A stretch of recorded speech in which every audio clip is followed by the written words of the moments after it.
नमस्कार, बहुत स्वागत है आपका डेली 24 भारत में। मैं हूं आपके साथ अनीता शर्मा। शुरुआत करते हैं देश दुनिया की बड़ी खबरों से।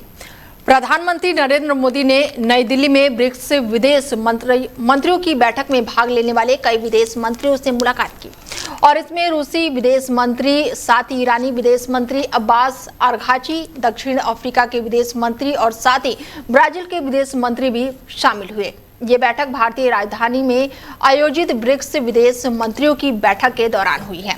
प्रधानमंत्री ने भी ब्रिक्स परिवार की आधिकारिक तस्वीरों के लिए आने वाले मंत्रियों और प्रतिनिधि मंडलों के साथ भाग लिया।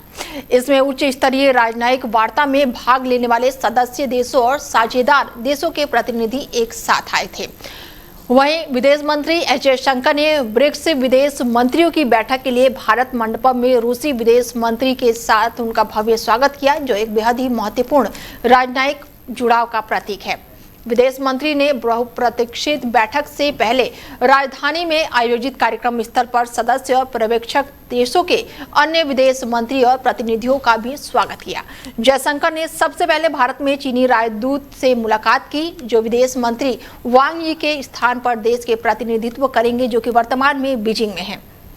और ऐसे में ब्रिक्स शिखर सम्मेलन की बैठक हुई। प्रधानमंत्री नरेंद्र मोदी तमाम विदेशी मंत्रियों से मिले, उनसे रूबरू हुए, उनसे बातचीत की। चुनाव आयोग ने एसआईआर के तीसरे फेज की घोषणा की है और इस फेज के तहत हरियाणा, झारखंड, उत्तराखंड, दिल्ली समेत 16 राज्यों और 3 केंद्र शासित प्रदेशों में 36.73 करोड़ वोटरों का वेरिफिकेशन किया जाएगा। एसआईआर के तीसरे फेज के बाद से हिमाचल प्रदेश, जम्मू कश्मीर और लद्दाख को छोड़कर पूरे देश में एसआईआर प्रक्रिया पूरी हो जाएगी। तीनों बचे हुए राज्यों में खराब मौसम और जनगणना के कारण एसआईआर के शेड्यूल की घोषणा की जाएगी। चुनाव आयोग ने बताया है कि तीसरे फेज की एसआईआर प्रक्रिया में 3 लाख से ज्यादा बूथ लेवल पर अधिकारी तैनात किए जाएंगे। बीएलओ की मदद के लिए राजनीतिक पार्टियों के लिए नियुक्ति 3.42 लाख बूथ लेवल एजेंट भी शामिल रहेंगे।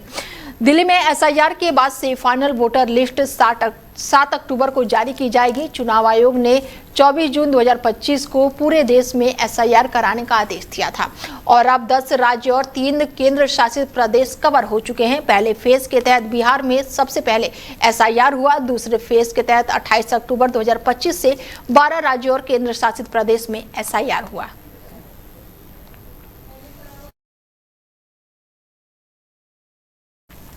ऐसे में चुनाव आयोग के आदेश के बाद से एसआईआर के तीसरे फेज की घोषणा हो चुकी है। 16 राज्य और 3 केंद्र शासित प्रदेशों में एसआईआर का ऐलान हुआ है। चुनाव आयोग का आदेश है कि एसआईआर के तीसरे फेज में जो है वो हरियाणा, झारखंड, उत्तराखंड, दिल्ली समेत 16 राज्य और 3 केंद्र शासित प्रदेशों में एसआईआर होनी है। ऐसे में एसआईआर के तीसरे फेज की घोषणा हो चुकी है। 16 राज्यों और 3 केंद्र शासित प्रदेशों में एसआईआर होनी है। चुनाव आयोग का आदेश जो है वो जारी हो गया है। एसआईआर को लेकर ये बड़ी जानकारी निकलकर सामने आई है।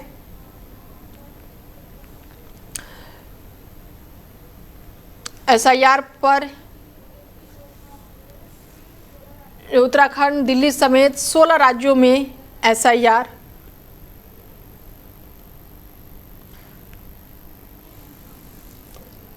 राज्यों और 3 केंद्र शासित प्रदेशों में एसआईआर को लेकर एक बार फिर से एसआईआर होने वाला है। दिल्ली, महाराष्ट्र समेत 16 राज्यों और 3 केंद्र शासित प्रदेशों में एसआईआर तीसरे चरण की एसआईआर को लेकर ऐलान हो गया है। चुनाव आयोग ने दिल्ली, पंजाब, हरियाणा समेत 16 राज्यों और केंद्र शासित प्रदेशों में एसआईआर के तीसरे चरण का ऐलान कर दिया है। आज जुड़ चुकी हैं बीजेपी से प्रवक्ता हमारे साथ, उनसे बातचीत करते हैं कि किस तरीके से देख रही है, क्योंकि तीसरे चरण का एसआईआर को लेकर ऐलान हो गया है। शिखा जी,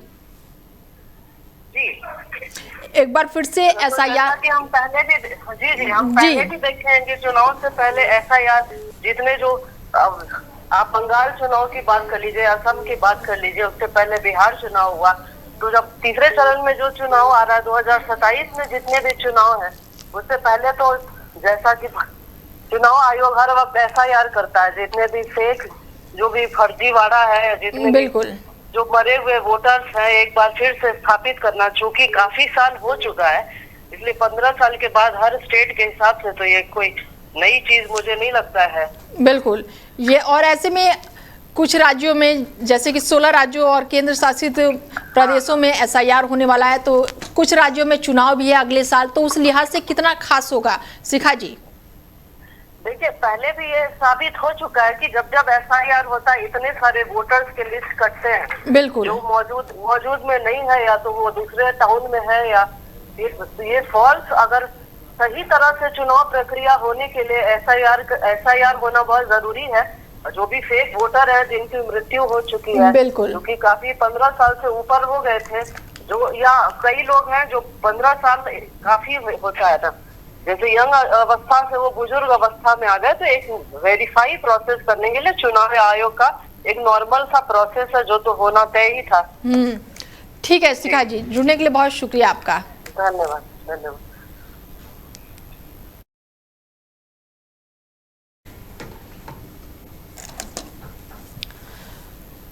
बता दें कि चुनाव आयोग ने दिल्ली, पंजाब, हरियाणा समेत 16 राज्यों और केंद्र शासित प्रदेशों में SIR के तीसरे चरण का ऐलान कर दिया है। चुनाव आयोग ने कहा है कि ये SIR राज्यों में चरणबद्ध तरीके से कराया जाएगा। तीसरे चरण में SIR हिमाचल प्रदेश, जम्मू कश्मीर और लद्दाख को छोड़कर लगभग पूरे देश को दायरे में लेगा।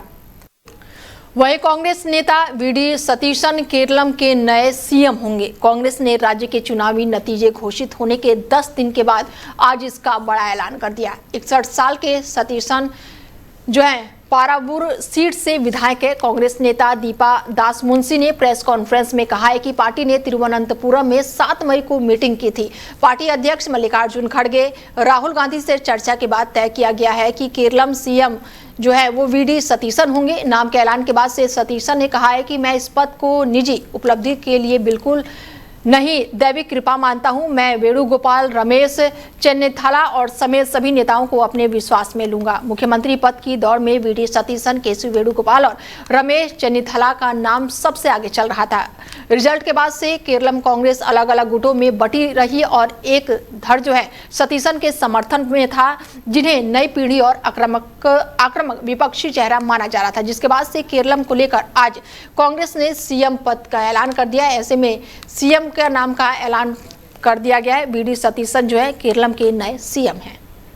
वहीं दिल्ली की मुख्यमंत्री रेखा गुप्ता ने हाई लेवल बैठक बुलाई। प्रधानमंत्री की अपील को लेकर रेखा गुप्ता ने सरकार के सभी मंत्री और वरिष्ठ अधिकारियों के साथ बैठक की। CM रेखा गुप्ता ने बैठक में फैसला लिया कि दिल्ली के सभी सरकारी दफ्तरों में 2 दिन वर्क फ्रॉम होम रखेंगे।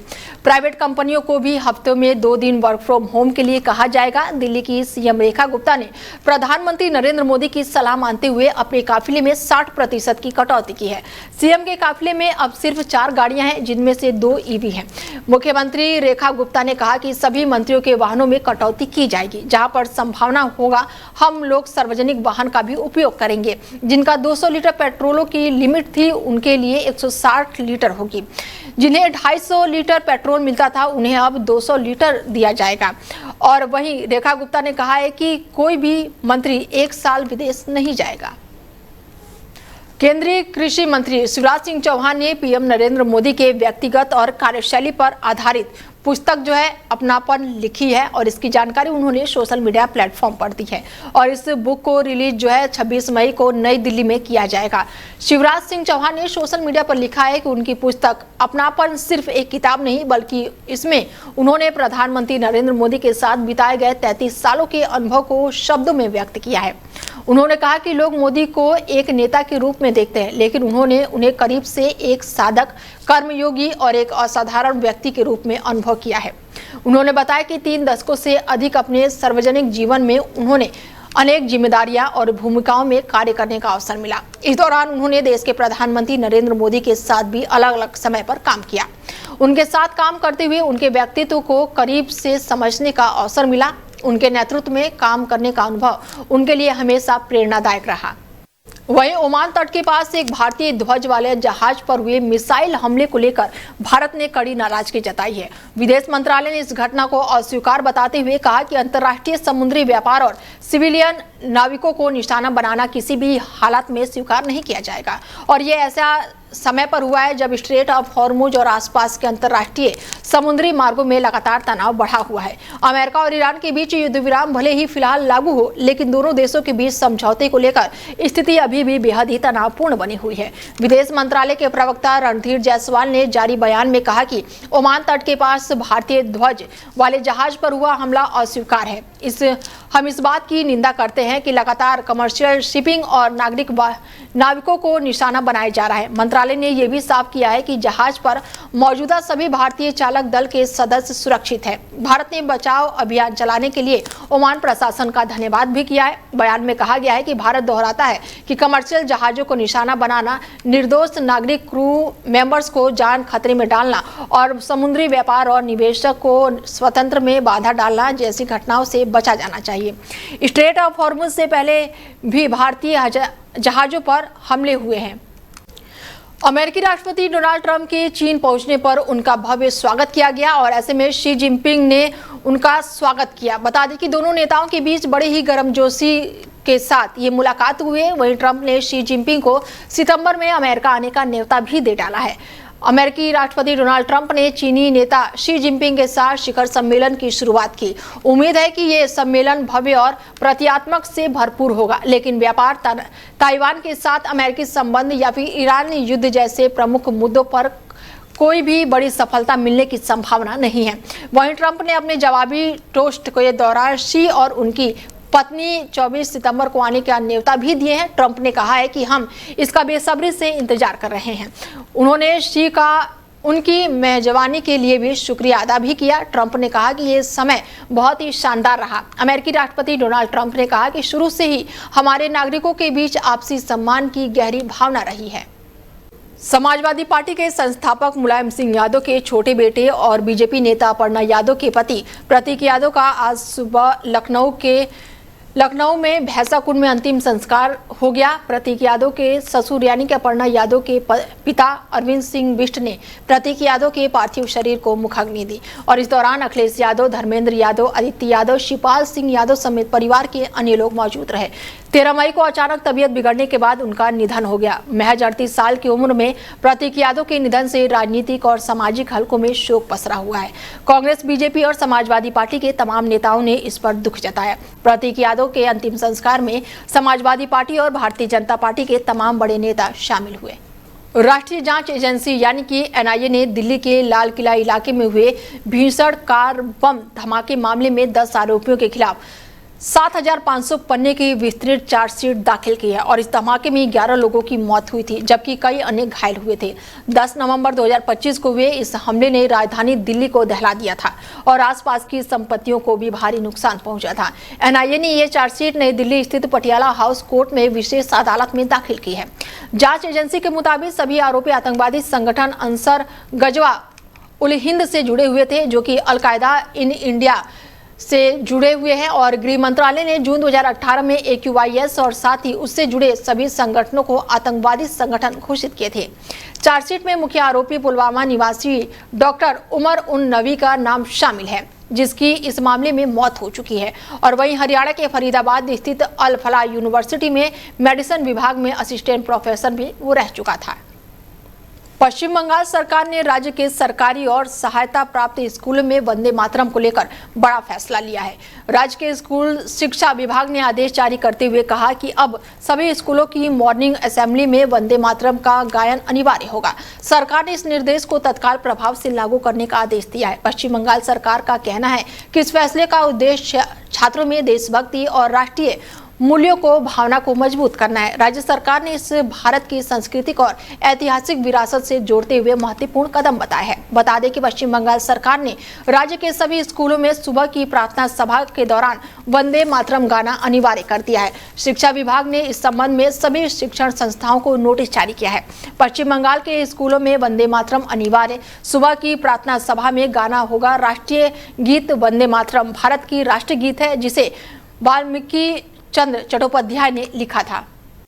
वहीं पश्चिम बंगाल की पूर्व मुख्यमंत्री और टीएमसी चीफ ममता बनर्जी एक बार फिर से काला कोट पहनकर कोर्ट में दलील देने पहुंची।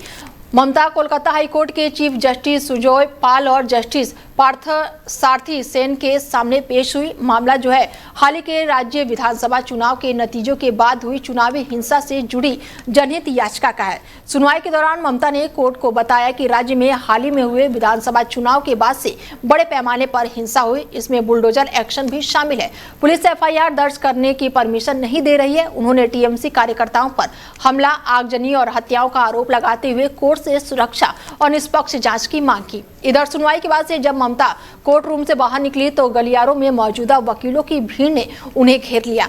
ये सभी ममता को देखकर बुआ चोर, भतीजा चोर के नारे लगाने लगे। दक्षिण 24 परगना के पलायन में टीएमसी विधायक दिलीप मंडल के आवास पर पुलिस ने छापेमारी की। खबरों की माने तो पुलिस स्टेशन से दक्षिणी उपनगरों में स्थित विष्णुपुर विधानसभा क्षेत्र में विधायक दिलीप मंडल के घर पर तलाशी अभियान शुरू किया गया है और उन पर चुनाव परिणाम घोषित होने के बाद से भड़काऊ टिप्पणियां करने और इलाके के लोगों को धमकाने वाले वीडियो क्लिप जो है प्रसारित करने का आरोप है। विधायक इस समय घर पर मौजूद नहीं है। जांचकर्ता के अनुसार है कि विधायक के घर और उनके बंगले में लगातार फिलहाल तलाशी जारी है। दिलीप के 2 मोबाइल फोन जो है वो घर पर ही हैं और उन्हें सुबह के समय इलाके में देखा गया था, लेकिन पुलिस के पहुंचने के बाद वो वहां से लापता हो गए। देश में महंगाई का दबाव अब तेजी से बढ़ रहा है। अप्रैल 2026 में देश की थोक महंगाई दर यानी कि WPI बढ़कर 8.30% पर पहुंच गया है, जबकि मार्च में ये आंकड़ा 3.88% था और ये पिछले 42 महीने यानी कि करीब 3.5 साल का सबसे ऊंचा स्तर माना जा रहा है, जिससे आने वाले समय में रोजमर्रा की चीजों की कीमतों पर और असर पड़ सकता है। और इस बढ़ोतरी में सबसे बड़ा योगदान ईंधन सेक्टर का रहा है।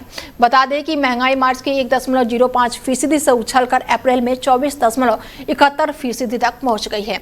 वहीं कच्चे तेल की थोक महंगाई जो है 88% से ऊपर दर्ज की गई है। पेट्रोल की कीमतों में 32.40% और डीजल में 25.19% की बढ़ोतरी ने भी महंगाई के दबाव को और भी बढ़ा दिया है।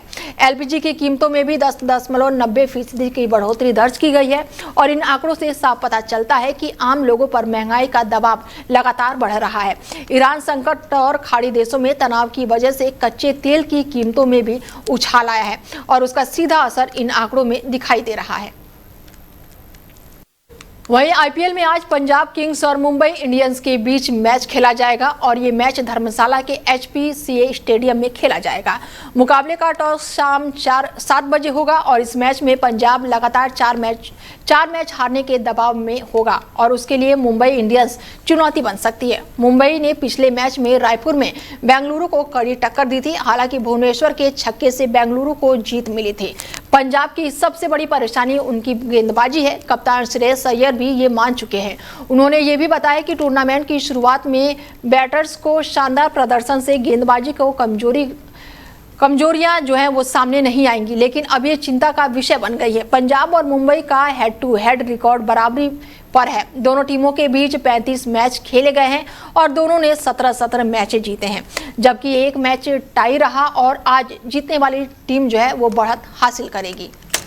फिलहाल बुलेटिन में मेरे साथ इतना ही। दीजिए इजाजत, नमस्कार।